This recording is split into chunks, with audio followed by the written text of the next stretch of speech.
This is the tutorial for the remediation and quiz retake for 3.1 to 3.5 in Algebra 2. So what I'd like for you to do is just go ahead and follow along with the video, work through the examples with me, and to the side, not only should you show your work, but you can take whatever notes that you want. When you complete the tutorial, the 5 problems, go ahead and flip the page over, and immediately you can go ahead and take the retake, including being able to use whatever notes you take on this front side. So let's take a look at number 1. So we're given a system of linear equations and asked to solve by substitution. So specifically, I want you to solve this using the substitution method. To make that happen, the big thing we're looking for is one equation solved for one variable.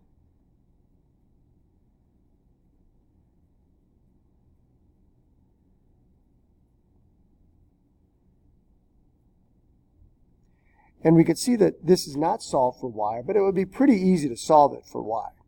And so I'm going to go ahead and do that. I'm going to add y to both sides.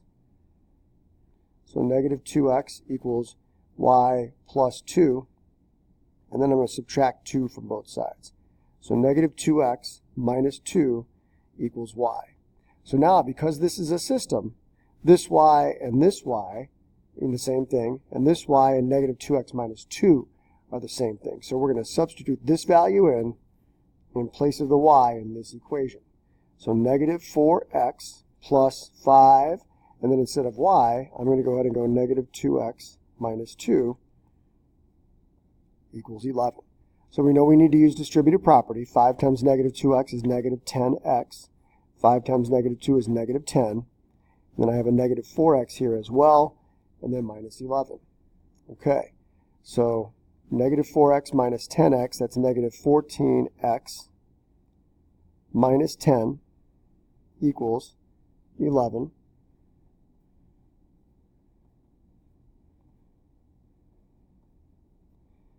So negative 14x equals 21. I'm going to divide by negative 14, and I'm going to get x equals negative 3/2.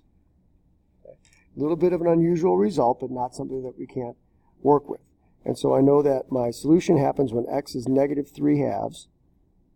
I need to find the y that goes with that. So I can take my x and substitute it back into either equation. Let's use negative 2x minus y equals 2, because that's the easiest one to work with. I'm going to take this x value and put it in place of x in this equation.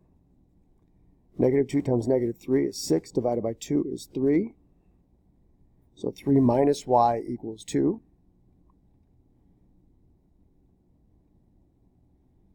So the opposite of y is negative 1.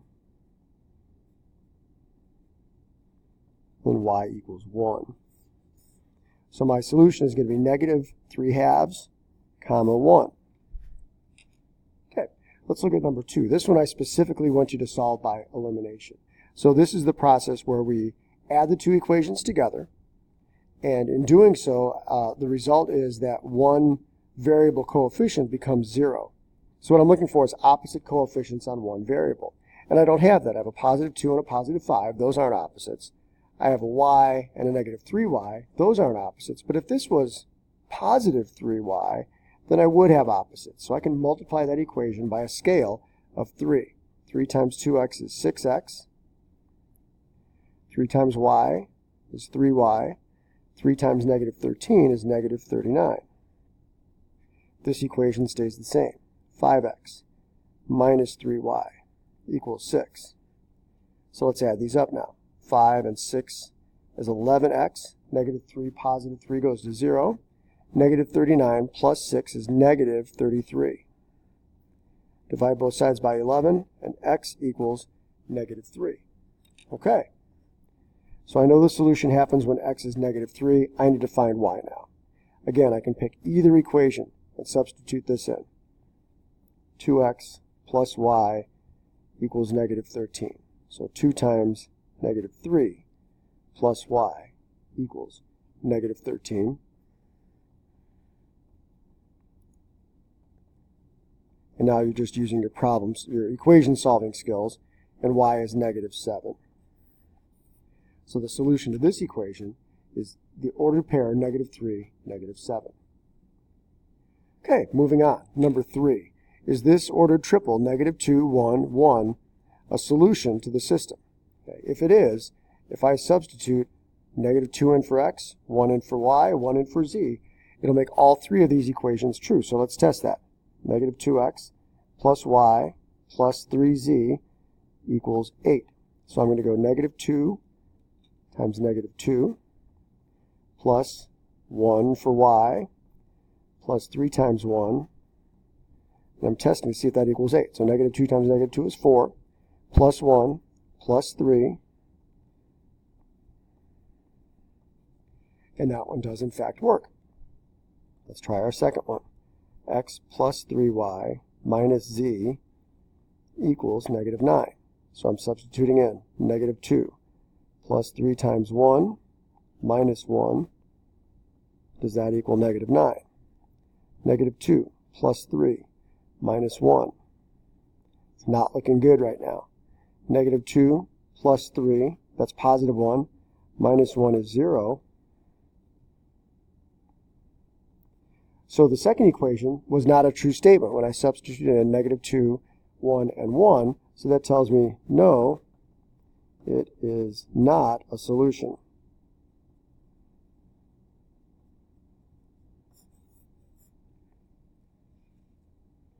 All right. Next, we're going to go ahead and write, and then later write and solve, a system of equations for a word problem. So in number 4, I would like you to write a system of equations that you could use to solve this problem, but I don't want you to go through and actually solve it. I'm only interested in your ability to write the equations. So we have a total of 1,025 tickets sold for admission to a football game. Tickets bought advance were $3, tickets at the gate were $4, and the total amount of money that was collected is $3,525 by the school. The question is, how many pre-sale tickets were sold?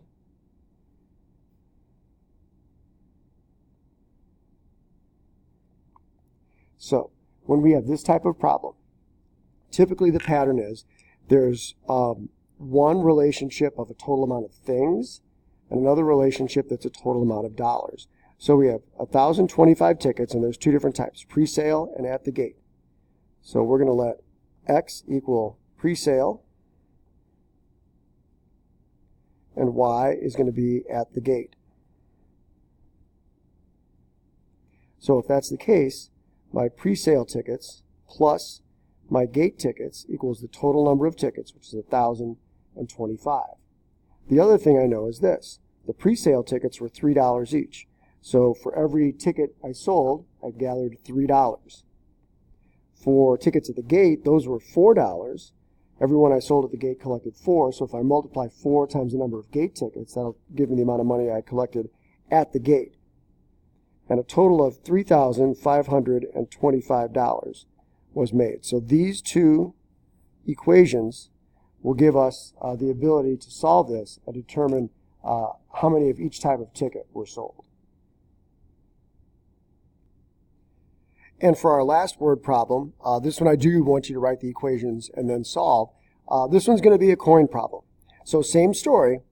In this type of problem, we know that we have one relationship of the number of things and another relationship that has to do with the money. So we have 36 total coins and $3 total in money. All the coins are nickels and quarters. And so we know the 2 types of coins, and we know instinctively how much nickels and quarters are worth. So let's go with N equals nickels and Q equals quarters. So we know N plus Q equals 36, and we know 0.5 N plus 0.25 Q equals $3. All right, so we want to clear out these decimals. So we're going to multiply times 100, and we find that 5N plus 25Q equals 300. All right, so we could either solve by elimination or substitution. The option is yours. Most of my students prefer elimination, so let's use that. Let's go with -5 times n. So -5n minus 5Q, and then you could take out your calculator and go 36 times negative 5.